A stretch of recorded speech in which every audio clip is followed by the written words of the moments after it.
Lisa. I wanted to share with you the knitting projects that I've completed over the fall. The last time I did a video, I had just started this vest. Actually, I think I may have been all the way up to here because I worked it all as one piece. I'll show you a little bit of the overview of the vest, and then we'll do a close-up with a little bit better lighting so that you can see it a bit better. This is made of Malabrigo Rios in color Liquidamber, and I did a zipper front for it, which I thought would be very hard, but it really wasn't. I was very pleased with that. It has some more detailed stitching here in the middle, and that created the decrease in the waist. I did not decrease the number of stitches, it's just that the gauge for this fancier knitting made this a little bit smaller, so it went ahead and pulled in a little bit in the waist, and then so I just let it go basically straight up. I modeled this vest after a purchase vest that I had from Talbot's that has a zipper in the front. It was just a straight stockinette stitch, and I used that to guide how much I would decrease around the arms and that kind of thing. I didn't really have a pattern for it per se. I had a pattern for the stitching, which I'll put on the screen as to what I used, and the rest of it I just worked out myself. So we'll look at that a little bit closer up. I also have two other projects that I've completed, a scarf and a shawl. Let me show you the pattern a little bit more close up.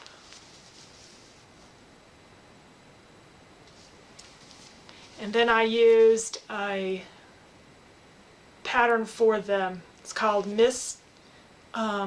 Mistake Stitch Rib, I think, and I'll put that on the screen as well for the ribbing. Now, what I did for the zipper, what I think made the zipper work so easily is I created a very flat surface to attach the zipper to by doing seed stitch. So I had a seed stitch border. The vest that I was going by, the man-made or the machine-made vest that I was going by, it just had stockinette all the way to the edge, and I knew I didn't want that because I didn't want something that would curl up. So this laid very flat, and what I did was take a zipper. I bought this at Joann's, and this one has just the one part to it, so it just attaches and then zips up. You can get them that are two ways, but this is just a one-way kind of zipper.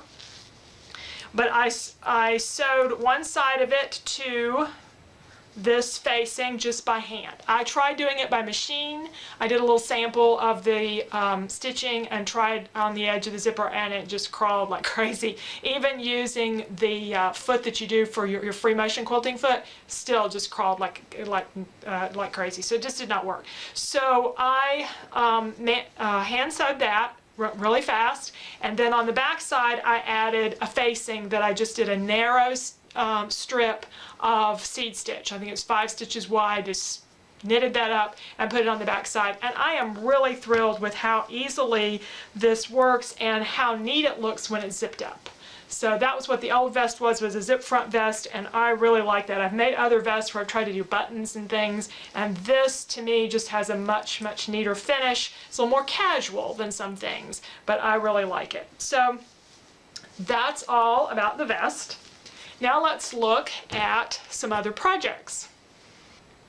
The scarf that I created, I used a pattern I found online, and I'll leave you a link for that in the description for this video. It's called the Girlfriend Scarf, I believe, and I loved this lace pattern that was created. It was very simple to work, just a few rows that you repeated over and over again, so it got to be where you didn't really have to follow the pattern. It was easy to memorize. I made mine a little bit wider than hers, and my intention was to make it a little shorter as well, but it's not really short. You can't even see all of this on the screen.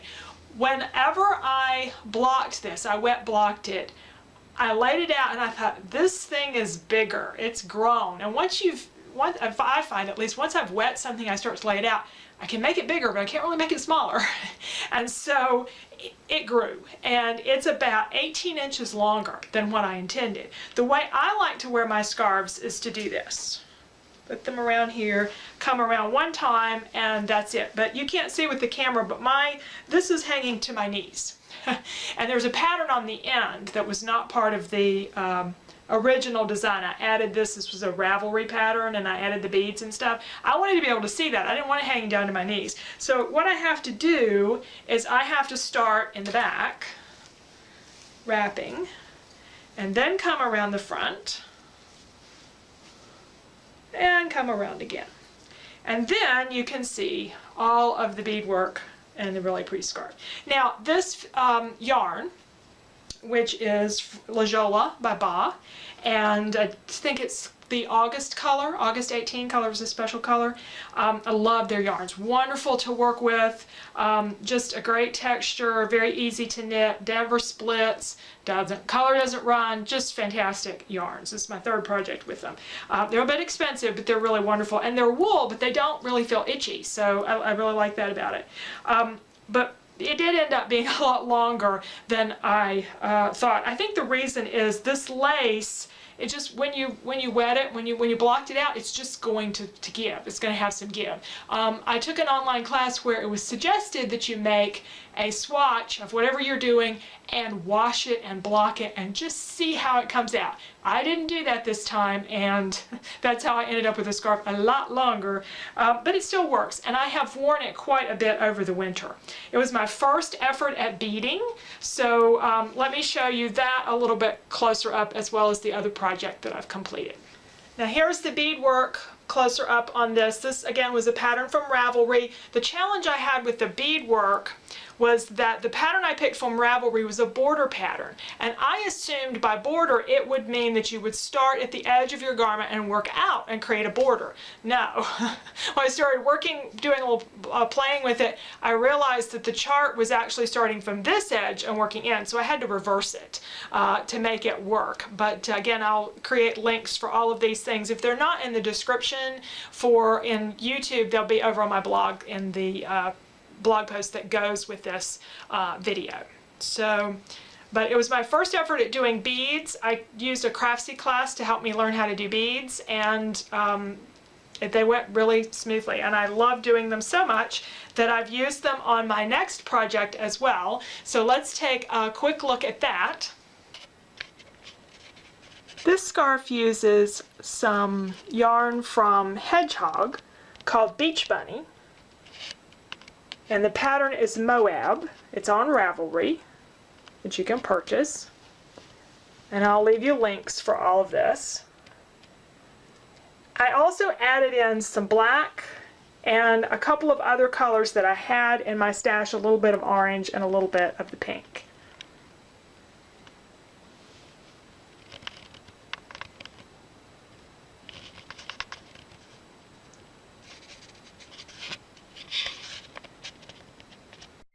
When I purchased this yarn, and I wanted something in a green to go with it, and my yarn shop, she did not have anything. And I normally buy all my yarn from her because I just love working with her at the yarn shop and going to the knitting groups, and I'm very loyal. However, since she didn't have anything, I did shop around. I looked at a couple of other yarn shops, one here local to me and one even in Charlotte. Nobody had anything in a solid green in any kind of yarn that would be the right weight for this fingerling yarn. So I had already purchased some black. And one of the ladies in my knitting group was there the day that I picked the black, and she's like, I just can't see it. I just can't see it. She kept trying to encourage me towards other colors like pink and other things, and I thought, no, I think the black will really pop. Well, there's not as much black in this Hedgehog yarn as I thought. So the black has a little bit sharper contrast than what I wanted, and to me this looks sort of like a spider web. So I won't say it's my favorite thing in the world that I've ever made. It is attractive in a way, and how I think it looks the best is to wrap it around this way. And I don't have a mirror, so I don't know if I'm getting anything complimentary here, but this is kind of the look that I think looks the best. And I've even considered sewing the ends together so that I can just slip this over my head and just wear it this way, sort of like a cowl, except in a more decorative scarf type of thing.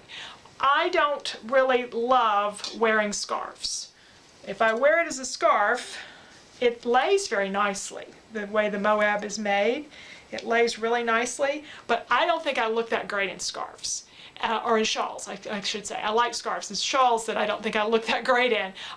With a round face and kind of broad shoulders, I think it just doesn't work for me. And while I enjoy making shawls, and I can see the appeal because you can get a lot out of one spool of kind of expensive yarn, and you don't get tired of it, but by the time you finish the project, they're just not a product, they're just not something that works that great for me. So I don't know how many, I've made 3 or 4 shawls. I don't know that I'm going to make any more because I'm just not wearing them that much. And this one is kind of an example of this. This yarn was an impulse buy. I just loved it. And then I spent a lot of time trying to find something to match it and make it work. And it was an interesting project, but I'm not sure it's something that I want to repeat. I want to kind of learn from that. I like my projects best when I spend some time thinking about them, what I want to make. In the case of this vest, I knew I wanted to emulate the vest that I had here that I wore a lot, that I bought at the store. In the case of this scarf, I really studied, I just loved this yarn, and I've worked with this kind of yarn before. I did kind of make a mistake in getting it a little longer than I wanted, but I'm wearing it a lot because it's a style that works well for me. For me, knitting is about, it's a fun hobby. I enjoy the social aspect of it, of going with the group, enjoy keeping my hands busy, but I can only do so much. My hands bother me if I do too much hand work. So I don't get to knit but a certain amount of time per day. I have to kind of, I'm not going to be one of these people who sits up till midnight and knits. It's not going to be good for me. So I have to kind of pick my projects, things that I know will be useful, and I want to spend my time and my money on garments that I'm really going to wear. So that's part of my rationale in picking my projects going forward. So I'm sure I'll get some use out of this. As I said, I was thinking about sewing it together like right along here. And it actually makes kind of a neat effect if I sew that together because the stripes will come together and I could turn it front or back. But just sewing it up a little bit so that I can slip it on over my head and have a quick effect with the scarf that wouldn't move around so much while I'm wearing it. So anyway, those are the projects that I've been doing the last few months. My next project that I've started on, I don't have up here, it's a poncho, a purple poncho, and I'm loving making it. It's a lot of cables. I'm following the pattern.